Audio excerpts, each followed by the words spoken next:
आंखों में जुनून और दिल में चिंगारी रखो। जिंदा रहना है तो तरकीबें बहुत सारी रखो।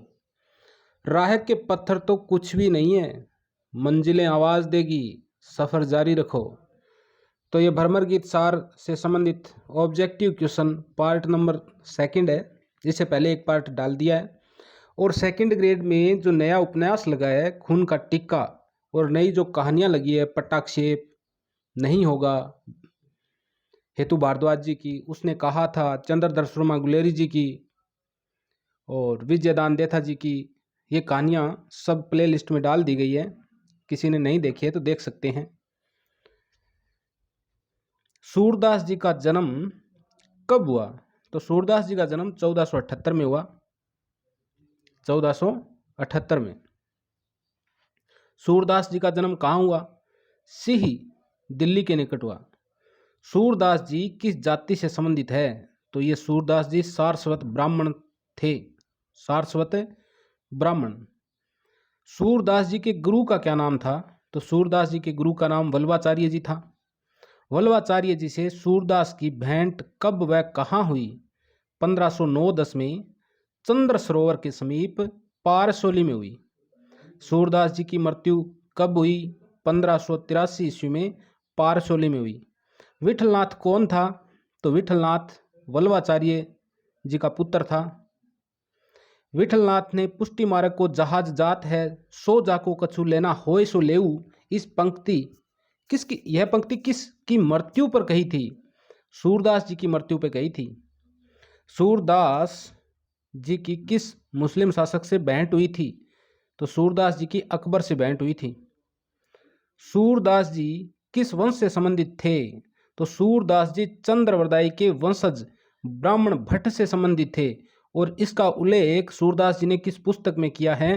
तो इसका उल्लेख किया है साहित्य लहरी में। सूरदास जी के पिता का नाम क्या था? सूरदास जी के पिता का नाम हरिश्चंद्र था। कौन से कृष्ण भक्त कवि जन्मांध थे, जन्म से अंधे थे? तो सूरदास जी थे। सूरदास जी की कौन कौन सी रचनाएं हैं? सूर सरावली है, साहित्य लहरी है और सूर सागर है।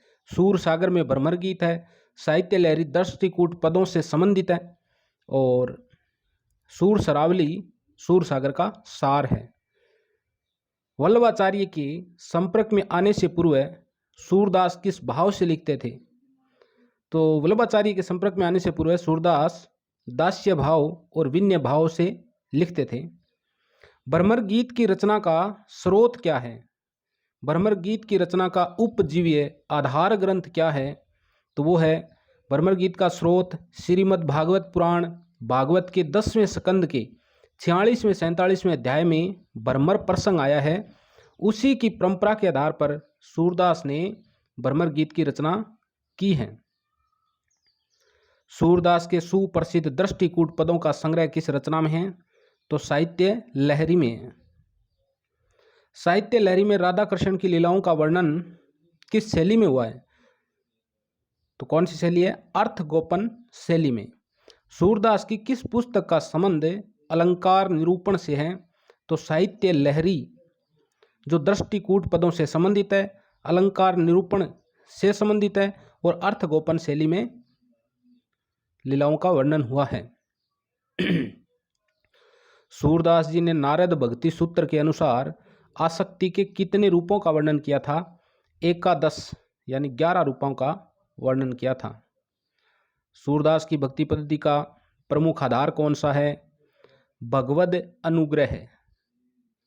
उर्मे माखन चोर गड़े, उर्मे माखन चोर गड़े, अब केसु निकसत नहीं, उधो तिरछो हुए जूं अड़े। निम्न पंक्तियां किस आसक्ति का उदाहरण है? तन्मया शक्ति का उदाहरण है। सूरदास के पुष्टि मार्ग में स्वीकृत किस भक्ति के दोनों पद काम रूपा व संबंध रूपा का वर्णन किया है? रागानुभक्ति। अष्टछाप के कवियों में वल्लभाचार्य के शिष्यों के क्या नाम हैं? तो अष्टछाप के कवियों में वल्लभाचार्य के शिष्यों का नाम है कुंभनदास, जो सबसे वरिष्ठ था। उसके बाद में सूरदास, परमानंद दास और कृष्णदास। कुंभनदास जी का जन्म हुआ था 1468 में, सूरदास जी का 1478 में, परमानंद दास का 1493 में और कृष्ण दास का जन्म हुआ था 1496 में। अष्टछाप के कवियों में विठल दास के शिष्यों के क्या नाम हैं? तो अष्टछाप के कवियों में विठल दास के शिष्यों के नाम है गोविंद दास, नंददास, चित स्वामी, चतुर्भुज दास। गोविंद स्वामी का जन्म हुआ था 1505 में, नंददास का 1533 में, चितू चौबे के नाम से प्रसिद्ध थे चित स्वामी, इनका जन्म होता है 1515 में, और चतुर्भुज दास का जन्म हुआ था 1530 ईस्वी में। ये चारों के चारों विठल दास जी के शिष्य थे। साहित्य लहरी में कितने पद है? तो साहित्य लहरी में 118 पद है। भ्रमर गीत में कितने पद है? तो ये 400 पद है भ्रमर गीत में, जो रामचंद्र शुक्ल जी ने संकलन किया था। भ्रमर गीत के पदों को आचार्य रामचंद्र शुक्ल ने किस नाम से संकलित किया? भ्रमर गीत सार के नाम से संकलित किया। सूरदास की किस रचना पर श्रीमद् भागवत पुराण का प्रभाव परिलक्षित किया है? सूर सागर पर। पहले करी प्रणाम नंदशु समाचार सब दीजो, पहले करी प्रणाम नंदशु समाचार सब दीजो, इस पद में किस राग का प्रयोग हुआ है? तो राग सारंग है। इसमें कौन सी राग है? सारंग राग है। तो दोस्तों राग भी याद कर लेना, क्योंकि सिलेबस को कम किया गया अब की बार। और दूसरा कारण ये भी है कि पीछे सेकंड ग्रेड में एक बार एक क्वेश्चन राग से संबंधित पूछा भी गया है, तो हो सकता है अब की बार राग से संबंधित क्वेश्चन डाल दें। तो राग याद कर लेना। पहले करी प्रणाम नंदस्यु समाचार सब दीजो, ये पहला पद है। और जो जिस भी पद की राग याद करनी है, उस पद का पहली पंक्ति और उस पंक्ति में कौन सी राग है याद कर लेना। तो पहले करी प्रणाम नंदस्यु समाचार सब दीजो में सारंग राग है। कहियो नंद कठोर भय, कहियो नंद कठोर भय, द्वितीय पद में किस राग का प्रयोग हुआ है? तो सोरठा राग का प्रयोग हुआ है। उपंग सुत आए गए, तीसरा पद है। उपंग सुत तब ही उपंग सुत आए गए, किस राग का प्रयोग हुआ है? तो बिलाबल राग का। हरि गोकुल के प्रीति चलाई, हरि गोकुल के प्रीति चलाई, चतुर्थ पद में किस राग का प्रयोग हुआ है? तो राग बिलावल है। जदपि लख्यो ते ही मुस्कात, जदुपति लख्यो ते ही मुस्कात, पंचम पद में किस राग का प्रयोग हुआ है? तो पंचम पद में राग रामकली राग है। सखा सुनो मेरी एक बात, सखा सुनो मेरी एक बात, छवें पद में किस राग का प्रयोग हुआ है? तो राग सारंग का प्रयोग हुआ है। उधव यह मन निश्चय जानो, उधव यह मन निश्चय जानो, सातवें पद में किस राग का प्रयोग हुआ है? तो राग टोडी है। पथिक संदेशो कहियो जाए, पथिक संदेशो कहियो जाए, नौवें पद में किस राग का प्रयोग हुआ है? तो राग सारंग है। नीके रहियो जसुमती मैया, नीके रहियो जसुमती मैया, 10वें पद में किस राग का प्रयोग हुआ है? तो राग सारंग है 10वें पद में भी। उधव मन अभिलाष बढ़ायो, उधव मन अभिलाष बढ़ायो में किस राग का प्रयोग हुआ है? तो राग कल्याण का प्रयोग हुआ है। कुब्जा के वचन उद्धव के प्रति, कुब्जा के वचन उद्धव के प्रति में किस राग का प्रयोग हुआ है? तो राग सारंग है इसमें। कोउ आवत तन श्याम, कोउ आवत तन श्याम, पंक्ति में किस राग का प्रयोग है? तो राग मल्हार है। कोउ आवत, कोई आ रहा है, कौन कह रही है? गोपियां आ रही है, जिसका तन कैसा है, शरीर कैसा है? श्याम है कोई वैसी ही अनुहारी, है कोई वैसी ही अनुहारी, वैसी ही आकृति है, पंक्ति में किस राग का प्रयोग हुआ है? राग मल्हार है। देखो नंद द्वार रथ ठाडो, ठाडो यानी खड़ी है। देखो नंद द्वार रथ ठाडो, नंद बाबा के द्वार पर रथ खड़ा है, पंक्ति में किस राग का प्रयोग हुआ है? तो राग सोरठा है। कहो कहाँ ते आए हो, कहो कहाँ ते आए हो, पद में किस राग का प्रयोग है? तो राग सोरठ है। उधो को उपदेश सुनी किन कान दे, कान दे यानी ध्यान दे, उधो को उपदेश सुनी किन कान दे, पद में किस राग का प्रयोग हुआ है? तो राग नट का प्रयोग हुआ है। हम सो कहत कौन सी बातें, हम सो कहत कौन सी बातें पद में किस राग का प्रयोग हुआ है? तो राग घनाश्री है, राग घनाश्री। तू आली कासो कहत बनाओ पद में किस राग का प्रयोग हुआ है? तो राग सारंग का प्रयोग हुआ है। हम तो नंद घोष के बासी पद में किस राग का प्रयोग हुआ है? तो राग सारंग है। मंत्री इक बन बसंत, मंत्री इक बन बसन हमारो ताही मिले सचू पाइयो पंक्ति में मंत्री शब्द किसके लिए प्रयुक्त हुआ है? तो राधा जी के लिए प्रयुक्त हुआ है। कृष्ण भगवान उद्धव को बता रहे हैं कि मंत्री इक बन बसंत हमारो ताही मिले सचू पाइयो, कि एक मंत्री बनकर वहाँ पर मंत्री इक बन बसा पर हमारा एक मंत्री बसता है हमारो एक मंत्री बसता है वहाँ पर, ताही मिले सचू पाइयो। ताही मानी उससे मिले यानी मिलकर, सचू मानी सुख, पाइयो यानी प्राप्त करना, तुम उनसे मिलकर सुख प्राप्त करना। सावधान मेरे हुतो, सावधान हवे मेरो हुतो ताई माथ नवाइयो। और उस मंत्री को सावधान होकर मेरो हुतो मेरी तरफ से, ताही उनको माथ नवाइयो माथा नवाना। ताही शब्द किसके लिए है? तो राधा के लिए आया भाई। हम दो बीरे डारी पर घरे मानो थाती सौंपी गए, थाती यानी ध्रोवर, पंक्ति में पर घरे किसे कहा गया है? पर घरे यानी दूसरे के घर, और दूसरा घर कौन सा बता रहे हैं? यहाँ पर मथुरा के लिए आया दूसरा घर। बहुरी विधाता जसुमती जू के हम ही ने गोद खिलाए, बहुरी विधाता जसुमती जू के हम ही ने गोद खिलाए पंक्ति में रेखांकित शब्द का क्या अर्थ है? जसुमती जू यशोदा मैया के लिए आया है। कही जसुमती पूत ज्यों करी प्रेम पंक्ति में ज्यों शब्द का क्या अर्थ होता है? ज्यों यानी जीवना, भोजन करना, खाना। जदुपति लख्यो तेई मुस्कात पंक्ति में तेई शब्द किसके लिए आया है? उद्धव के लिए आया है। यार जदुपति कौन है? यादों का पति, यादों का पति कृष्ण। जदुपति शब्द व जसुमती शब्द किसके लिए प्रयुक्त होते हैं? तो जदुपति श्री कृष्ण के लिए और जसुमती यशोदा के लिए। सदा हित यह रहत नाही सकल मिथ्या जात, यह पंक्ति किसने कही थी? सदा हित रहत नाही सकल मिथ्या जात, ये तो उद्धव जी ने कही थी। किसको?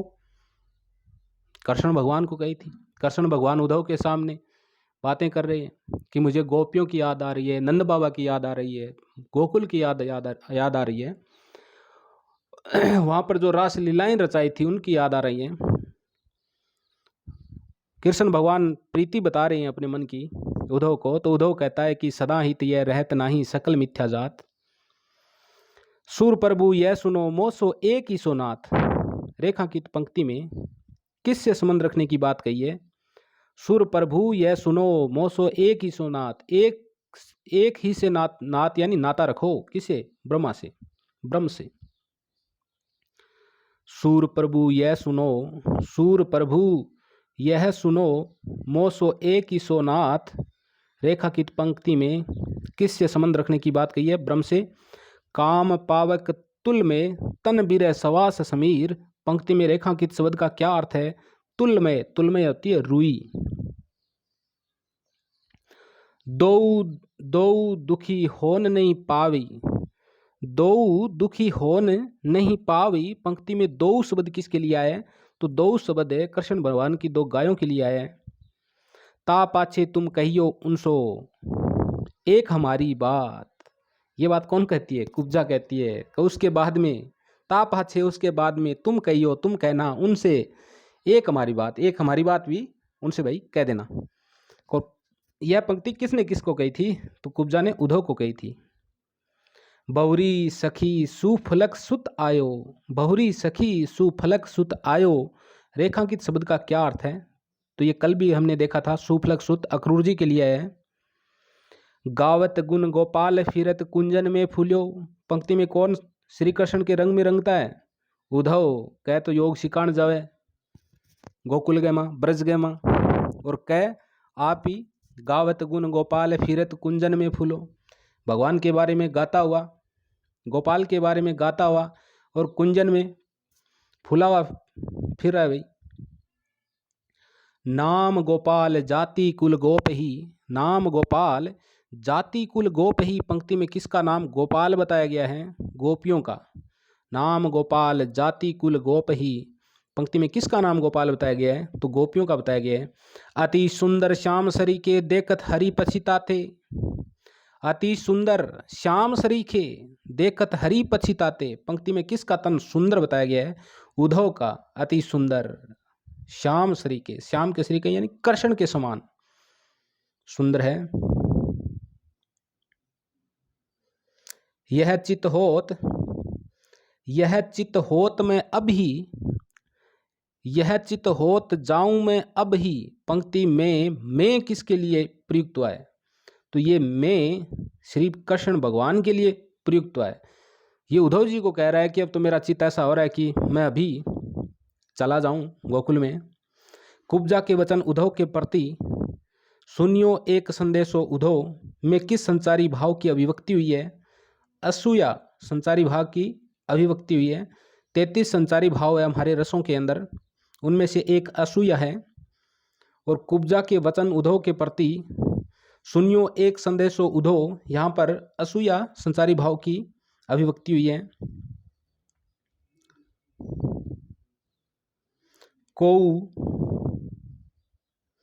को आवत है तन श्याम, को आवत है तन श्याम, पंक्ति में कौन सा अलंकार है? तो भ्रांतिमान है। को आवत है तन श्याम है, तन तो श्याम है लेकिन कौन आ रहा है इसका कोई पता नहीं चल रहा है। और यहाँ पर भ्रांति कृष्ण भगवान की हो रही है, लेकिन बाद में कौन निकलता है? उद्धव निकलता है। तो यहाँ पर भ्रांति हो रही है। रोम पुलक गदगद बही तिहि धन सोची अंग अभिराम, कौन से संचारी भाव प्रयुक्त हुए हैं?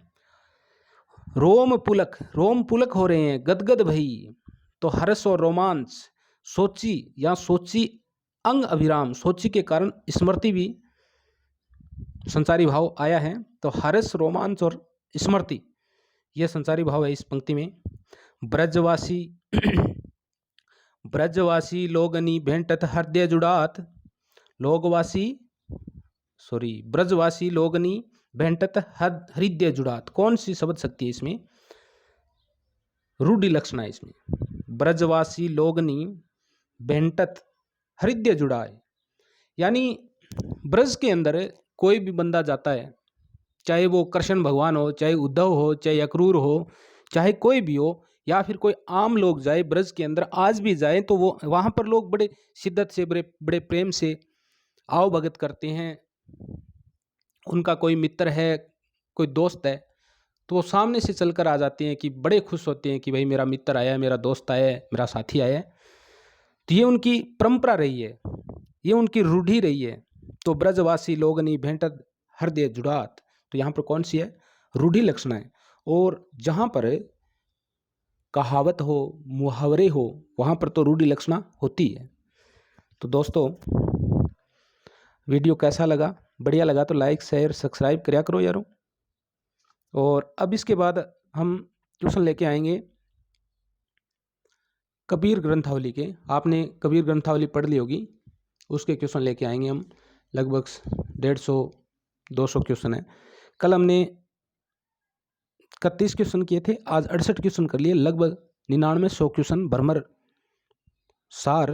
गीत सार से किए हैं। ओके।